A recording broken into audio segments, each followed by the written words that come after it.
Hello everyone, আসসালামু আলাইকুম। চলে আসলাম মাইসেলফ কুকিংয়ে নতুন আরও একটি ডেজার্ট রেসিপি নিয়ে। আশা করি সবাই ভালো আছেন। তো আজকে আমি ম্যাঙ্গো মিল্ক কাস্টার্ডটা কিভাবে তৈরি করলাম সেটাই আপনাদের সাথে শেয়ার করতে চলে এসেছি।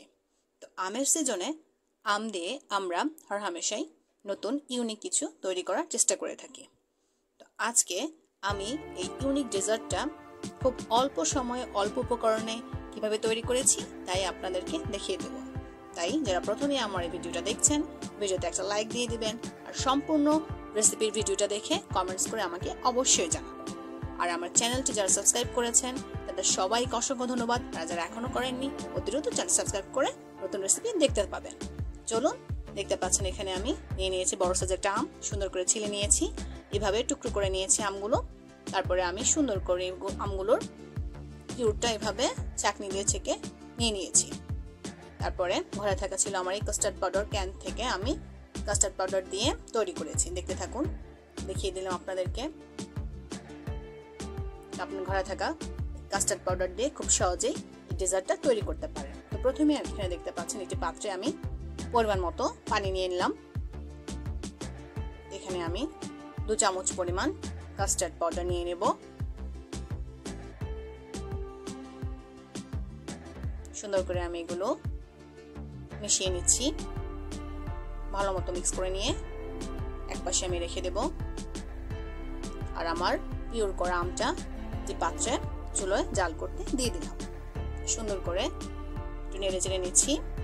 কিছুক্ষণের মধ্যেই আমটা যখন একটু বলকে আসবে তখন আমি এই আমের পিওরের মধ্যে কাস্টার্ড পাউডারের যে মিক্সটা সেটা আমি সুন্দর করে মিশ্রণটাকে আরো ভালো করে আমের পিওরের সাথে মিক্স করে নিচ্ছি। দেখতে পাচ্ছেন খুব অল্প সময়েই এভাবে আমটার পিওরটা থকথকে হয়ে গেছে। একটি পাত্রে আমি এভাবে ঠান্ডা করার জন্য রেখে দিলাম। তার একদিকে আমি চুলোয় পরিমাণ মতো দুধ নিয়ে সেটা জাল করতে দিয়ে দিয়েছি। দিয়ে দিলাম পরিমাণ মতো লবণ, তার সাথে অ্যাড করলাম পরিমাণ মতো চিনি।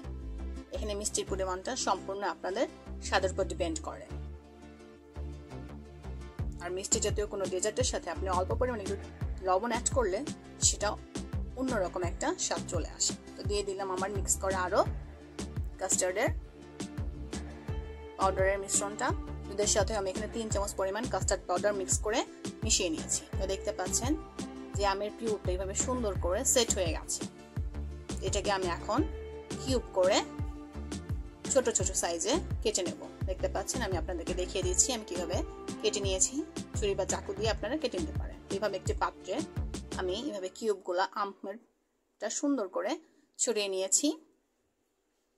দেখতে পাচ্ছেন। তো এখন আমি যে জাল করা ঠান্ডা দুধটা আমি রেখেছিলাম সেটা এখন আমি এই কিউব করা আমের সাথে মিশিয়ে নেব।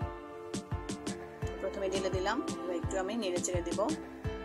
দুধের সাথে আমের কিউবগুলো ভালো মতো মিশে সেট হয়ে যায়। এখন আমি নর্মাল টেম্পারেচারে এটা 2-3 ঘন্টার জন্য রেখে দেব। দেখতে পাচ্ছেন খুব সুন্দর মতো এটা হয়ে বসে এসেছে।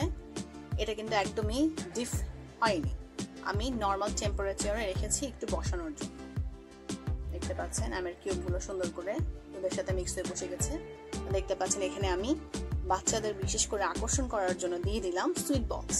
এভাবে যদি আপনি একটু ডেজার্টটাকে অন্যরকম লুকে চেঞ্জ করতে পারেন, দেখবেন আপনার যে কোনো ফ্রুট আইটেম বাচ্চারা অনায়াসেই পছন্দ করবে আর চটপটে খেয়ে নেবে।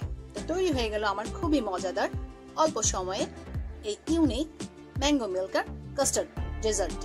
যদি আমার এই ডেজার্ট আইটেম আপনাদের পছন্দ হয়ে থাকে তাহলে অবশ্যই আমাকে আমার রেসিপি সম্পর্কে কমেন্টস করে জানাবেন।